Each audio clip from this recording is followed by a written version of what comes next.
to on to this sort of thing. I've had very little response and no takers for the most part. I'd like to talk a little bit more about that a little bit later in the program, because I think that their silence is quite telling, and eventually will, just it's really a sad thing in many ways, because you want to give people the benefit of the doubt to do something about it. I assume in many cases that these people don't actually know. And so when you show them the information, you say, okay, maybe you didn't know. Well, now you know. And, are you going to do anything about it? And it's just very sad and frightening, frankly, to see how few people are really are willing to actually do anything about it. But that's just the way it goes. So. Well, it is the way it goes, but it's important to know that it is built into our American fabric that every 4 years we begin this spin cycle of heavy-duty spin. Yeah. and we're in that at this very moment, that there cannot be another concern for persons, because this spin of a political election, of change in the air, is euphoric. And that's kind of where we are at the moment, that there is no other issue in this country. It doesn't matter whether people are going to die because of synthetic biological agents.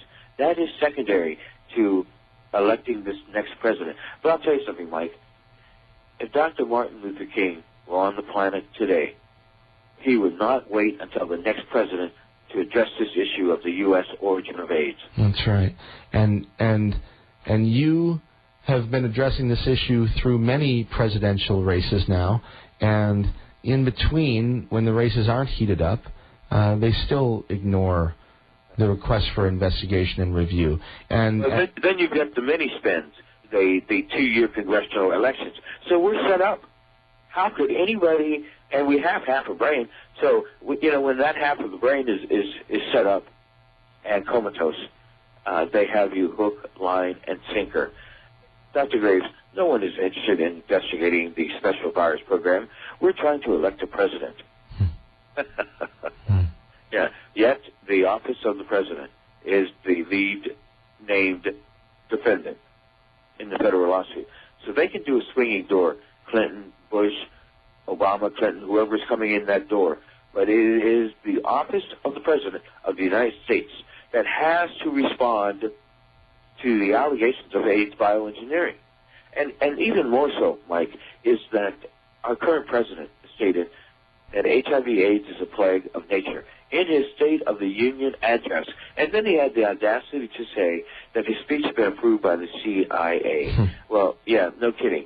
We know now that beginning in 1948, the CIA undertook a project called Naomi, N-A-O-M-I, yes, for the purposes of developing and proliferating a biological agent. The way we know this is that anyone who's listening, anyone, can Google better than the bomb. You'll be surprised what you're going to find if you put in better than the bomb on Google and push enter, is that the May 1945 appropriations addresses this issue of a second Manhattan Project, one of a biological nature. It certainly sounds a whole lot like they already had a workable form of HIV in the middle 1940s. Better than the bomb, that was a story that came out in Time magazine, right? June 3, 1946, talking about the May 1946 appropriations, where they said, by golly, they talked too much. They said they spilled it out, that there was a second Manhattan Project, one that would not disrupt the infrastructure, but take away the people and leave the infrastructure in place. So this is not poppycock.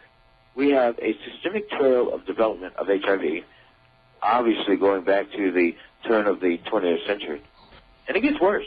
I know. It gets worse, I mean, because it all fits together. What you see is that HIV is a mycoplasma, M-Y-C-O-P-L-A-S-M-A. What's a mycoplasma? A mycoplasma is something that they discovered in 1843 in the tobacco mosaic virus plant. The spotted leaf disease of the tobacco plant is indeed the essence of HIV/AIDS. So there's a connection to the 1843 discovery of the tobacco mosaic virus. If you put in TMV and HIV AIDS, you will be amazed at the connection between the 1843 discovery of mycoplasma and HIV.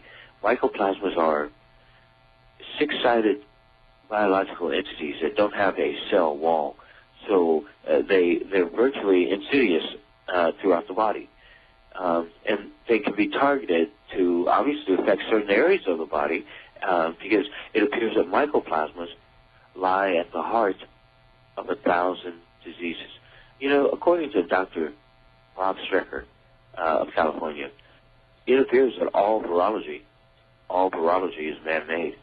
And if that's true, and I have much reason to believe that now that it is, what are we up against, Mike?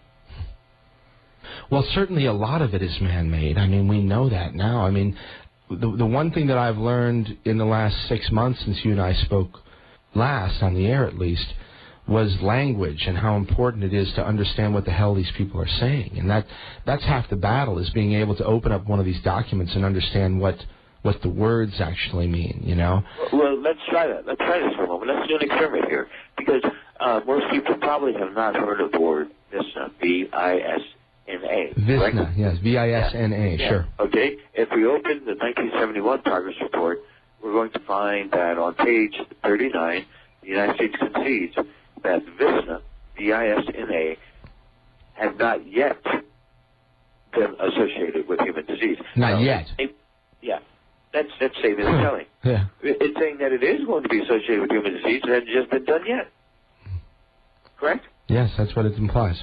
Yes, that VISNA has not yet been associated with human disease. What was VISNA?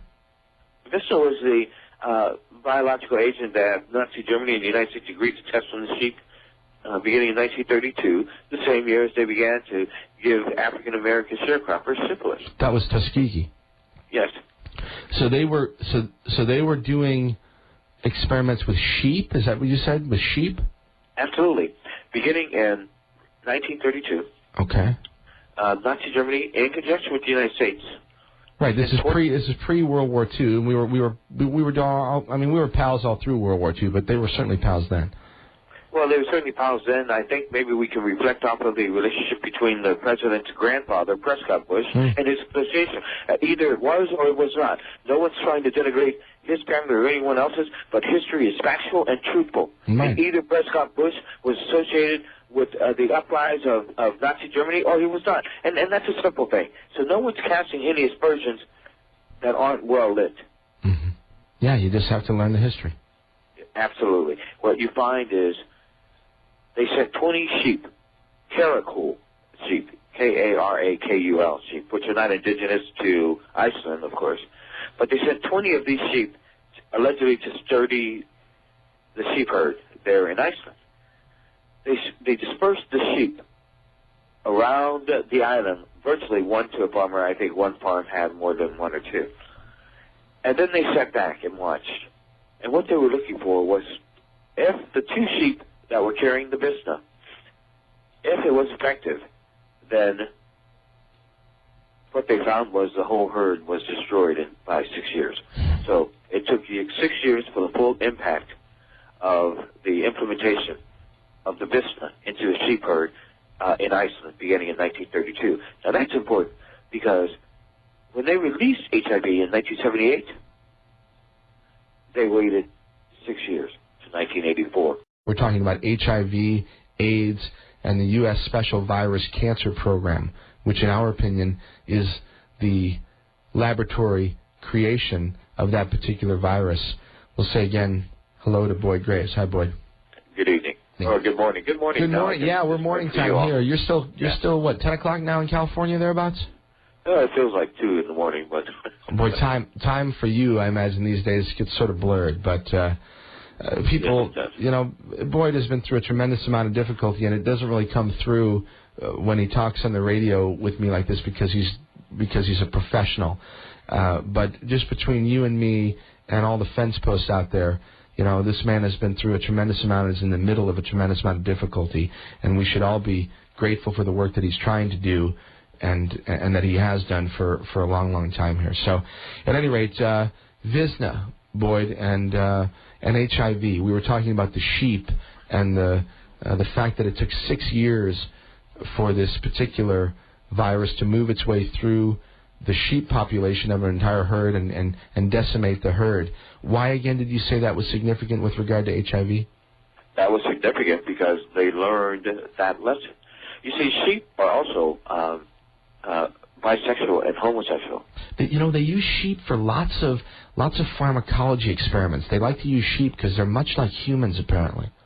Well, that's very true. But, we find that we're not too different from any of the from genetic lots of these animals, yeah. Not too different at all. Mm-hmm. And so, as a result of that, this venue of recombination of animal and human parts of viruses or whichever appears not to be that difficult at all. Appears. Mm-hmm. Yeah.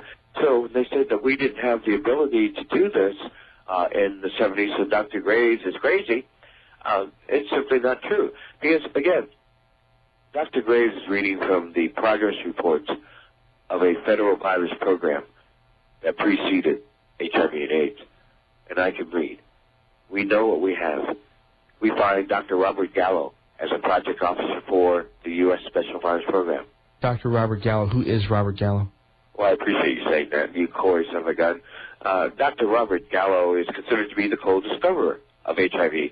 However, Dr. Gallo is the author, the grandfather of HIV. How do we know this? On page 105 of the 1971 Progress Report, which is Progress Report number 8. Number 8, yeah. Yeah, Dr. Gallo isolates HIV, concentrates it, purifies it, and enhances it for its further characterization. This is clearly some of the most incredible science and medical findings that have been excluded from the equation of life. Now, this Progress Report number 8, that's the one from 1971, and it also is the first time that they published the flowchart, I think, in that particular report. Now, people, again, I've seen these with my own eyes. I have access to these reports. There are a number of them that are right here at the University of Missouri in the Health Sciences Library, number 8, number 9, number 10, and number 13. And then I have number 14 in my home because it was copied for me by a friend of mine who had access to the NCI library. And then 15, which has been pulled off the shelf along with 14 and is very difficult to get. We've got that, and we've got that up on the web. So these are official and original U.S. government documents that span a course of 15, nearly 16 years, $550 million, all kinds of different organizations, universities, corporations, government bodies, all kinds of doctors involved in the thing. And it's a huge, huge program, and there's no hiding it.